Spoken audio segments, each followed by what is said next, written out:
Fair play. Okay, right, that is going. And so what's your name? Where are we? My name is Tom King, and we are in Alfreton, which is Derbyshire, at Maid at number 18, which is a really nice little sort of wine bar, cocktail place. They've got cheese scones and a cinema at the back, which is the performance space. It's nice, isn't it? Fantastic. And how would you describe yourself? How would I describe myself? Oh Christ, like, I don't know. I just do daft. What, my act or me? You can interpret that how you wish. Okay. I am a 41-year-old man who decided to start doing stand-up comedy at the age of 36. So probably, like, I don't know, suffering from some kind of severe midlife crisis. So yeah, just a geezer.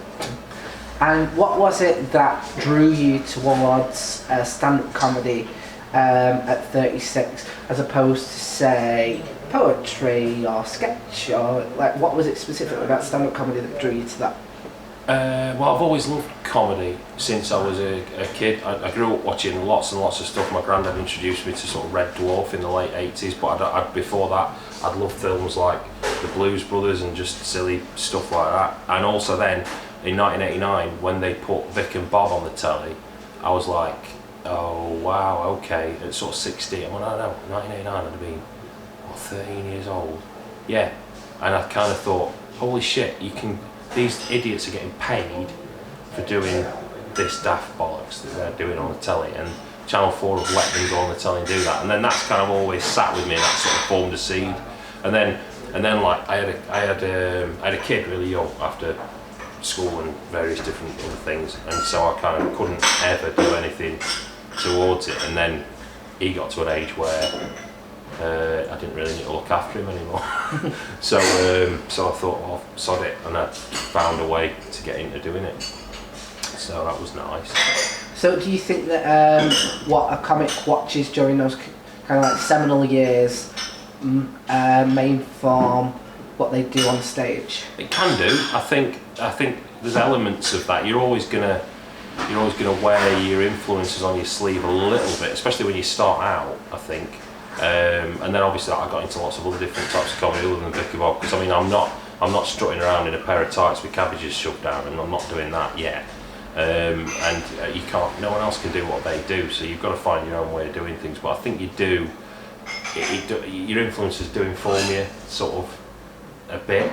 Some people who just come out of the box like fully formed. So I don't think I've been here for 5 years now, and I don't think I know exactly I don't know what I'm doing here. I've got no idea. But just keep plugging away at it and see what happens, innit? So you said that you have to find like your own way of doing what you do. Yeah. So what is, in your opinion, what you do? What I do is, I call it daft bollocks. But it's sort of, other people have described it as off kilter, like as if you've got real life here. What I do is sort of just off to the side, like it's slightly surreal in that people are going, is this true? And then it's obvious that it isn't. I mean, there are some people who have asked me, did you really do it? And I'm like, no, come on, of course I didn't build a life-size Iron Man out of corned beef. That's not happened. It's just daft bollocks. So yeah, that's kind of what it is. So do you enjoy kind of stretching it, well, blurring authenticity in what you do?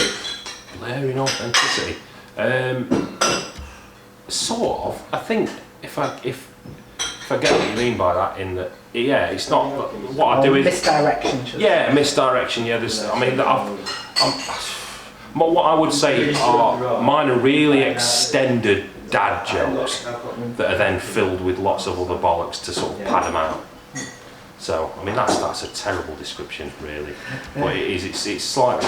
I do some puns, and I'm not proud of myself for doing some puns. But I don't think you can't see where you can't see them coming. I don't think. Well, people don't seem to. No one's ever shouted out the punchline to any of them, which you would expect. I think if they were just quick and short and you can see the wordplay. Mine are like extended. The reverse engineer. I've taken a thing and then reverse engineered it to the point where it's gone so far from where it started. Yeah. So. And is that a process that you try to do as you go, or is that something that you only kind of find that punchline once you're there? Is it a process that you work towards, or is it something that you only kind of realise that you're there after it's happened? Yeah, I think so. I think like often all of the sort of jokes that I've done that are like that have always come from conversations. They've never come from like sitting down and writing anything. They always come from a conversation, or they've come from where I've like seen a saying or a phrase or something like that, and then I've gone, yeah, okay, and then it sparks a seed, so it's gone. But it's always like, yeah, it's never written. Although I've got lots of stuff written down, nothing's ever got into the set. It's always come from like chatting or built on stage, I would say. So, you also do improv as well? Yeah, I do. Yeah. Well, my next question was going to be, so would you describe yourself as a stand-up or an improviser? I'm a stand-up that does improv on the side, and I like doing improv. I do improv with the Discount Comedy Checkout in Leeds, and I love doing improv. It does increase the skills that you have on stage, I think. If you can improvise during your set, so if something goes wrong or you take a wrong turn and you say your material wrong, you can improv your way out of it. I mean, improv is, people either love it or hate it, don't they? And I think majority, I think it's seen as the lowest form of comedy. It's like first base comedy, innit? Because you just, but I do love doing it. Why do you think it's got that kind of negativity attached to it? Because it's I don't know, the only way I can describe it is Google improv troops and look at the wacky pictures that they put up. That is why. The people hate it because everyone that does it is wacky, yay. But the improv group that I'm with, we're all sort of like slightly older, slightly more jaded, so it comes from a different place, I think. We're not all like wacky, yay. We do. It is a bit wacky, but it's not. It's not coming from a place. It's more like a. And where do you think that kind of look of like that kind of negative association of like wackiness with comedy comes from? Given that comedy is quite a silly thing in itself. Anyway, yeah, it is, isn't it? Well, comedy, it's silly, it's making people laugh. So why is one form of comedy more hated than others? And I think it's because stand-ups put so much effort and time into crafting these wonderful routines, and they spend ages sort of honing them on the circuit, and then improv artists just go out there and go, hey, we're going to do this, and then just spout some bollocks and hope it's funny. So it's like it's first thought comedy, isn't it? It's literally what comes.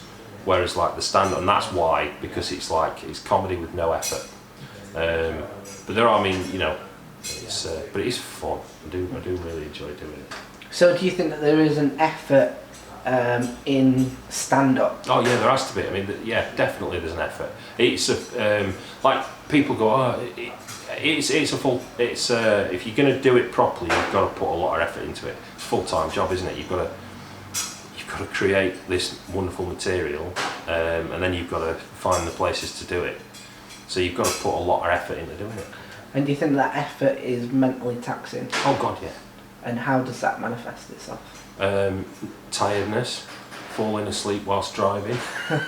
It's only happened twice, but I've not crashed.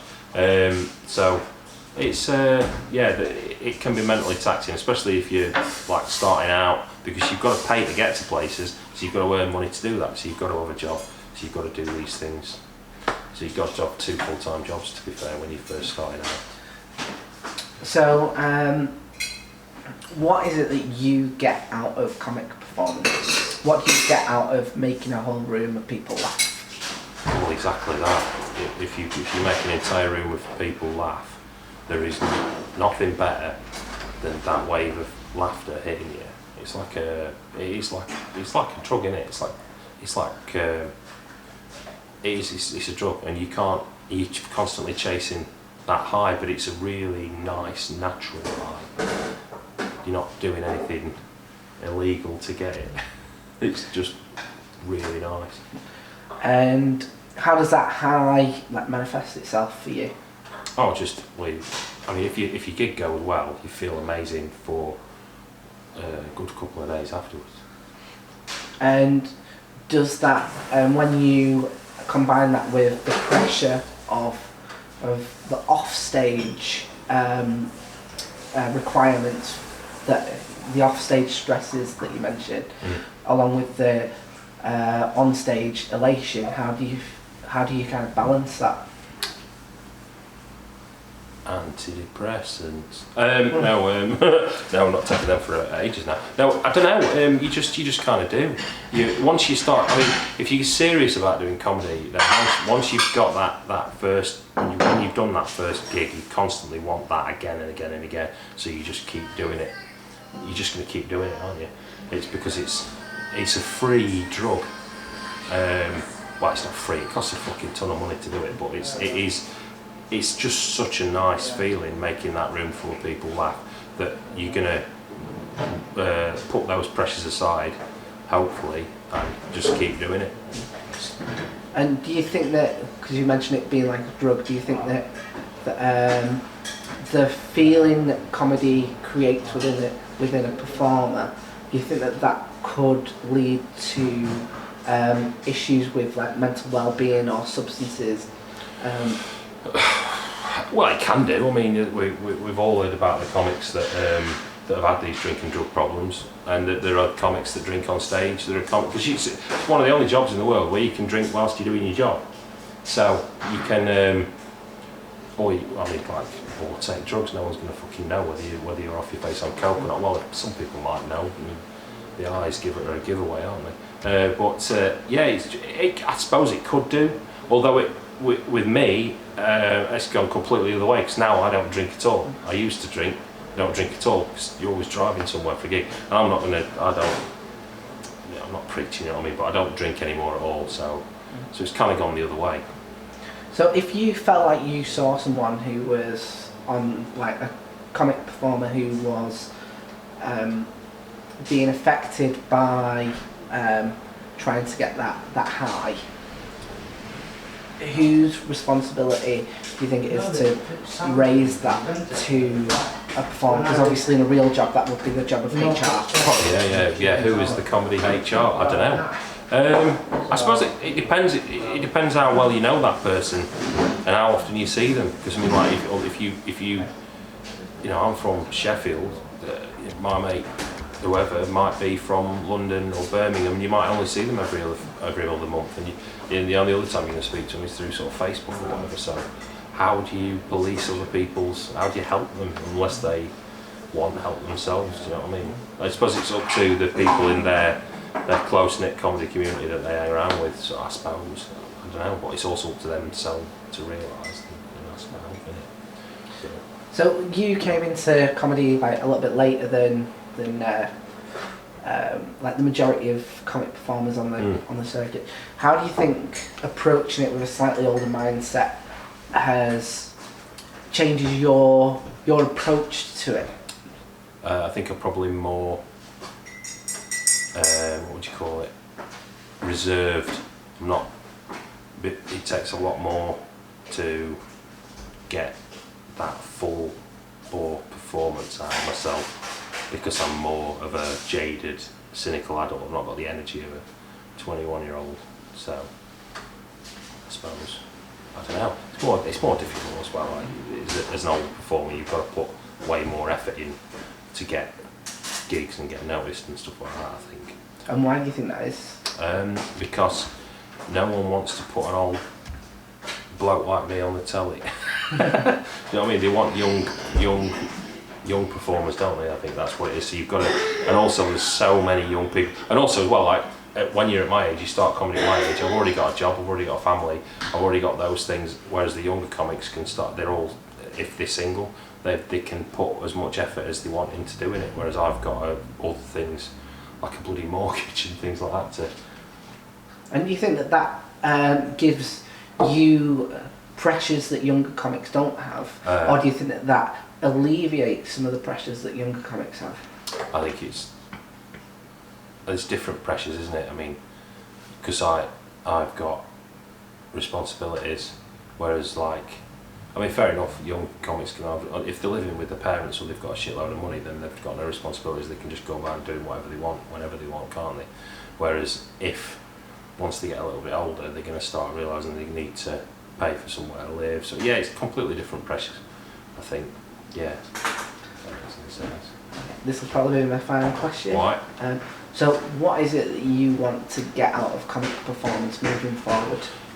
I mean, the goal has always just been really just to make people laugh and go out and do gigs and stuff. I've not got any aspirations as such to go on telly, or, I mean, I'd like to try, I don't mind doing a podcast or something like that if I can find a niche.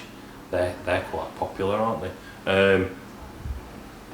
But I don't think, I think I just want a gig. I just want a gig and I want to make people laugh. That's what I want to do. So would you be happy to do that from now forever at the same level, or do you have like an aspiration to, like, does financial gain like go into that? Yeah, of course there's a little bit of that in it. I mean, I'd love to be headlining big clubs like the Comedy Store and Frog and Bucket and going all over the country and headlining places. That'd be amazing, and obviously then you get financial reward from that. That'd be great. But if I have got aspirations to move further up the ladder, and I have done that, but it's taken a lot longer because there's so many comics these days, isn't it? And I haven't got the time to put in as much effort as everyone else. So it's taking me longer. And also, I mean, one day maybe get an agent or something like that. That'd be nice, wouldn't it? And have your diary managed for you. And do you find that your enjoyment of it increases as you go up that ladder and there are more kind of financial pressures, or do you find that there's highs and lows with it all, isn't there? I mean, because I've done gigs where, I mean, I'm not going to lie, I'm not one of these people that's going to say that I smash every gig, because I don't, right? I would say that my material is definitely room splitting, and it works in some rooms and some rooms it doesn't. And so obviously if I die on my arse, or I don't do as well somewhere, then that knocks you a bit, doesn't it? So you've got to keep plugging away at it. So when I do get those sweet gigs where I have a really good gig, then that's amazing, and that's what prompts you to keep going. And then and then also it's like going and getting seen by places, and I don't know what I'm trying to say. I fucking just love doing comedy, Tom. It's great. And if it goes really well, then great. And if not, it doesn't go well, then I've got to work out why it's gone wrong. And do you enjoy it even when it's not going well? Yeah, I think I do, because I get to meet loads of different acts. I get to go to lots of different places. I mean, fair enough, it's just a nice little bar in a little town in Derbyshire tonight, but next week I could be doing like, I don't know, the Comedy Lounge in Hull, or the Frog and Bucket, or somewhere like that, And so when you do get the opportunity to do those really nice clubs in front of huge audiences, and it goes well in one of those places, that is amazing, isn't it? It's so good. As to whether or not I want to be playing those kinds of clubs, or whether I want to go onto the alternative circuit and play sort of like weirder, more niche venues, who knows? I mean, it'd be nice to be able to play both sets, but I don't know whether you can. I don't know whether that's possible or not. Fantastic. Cheers for that point. No worries, buddy. Was that Really all good. right?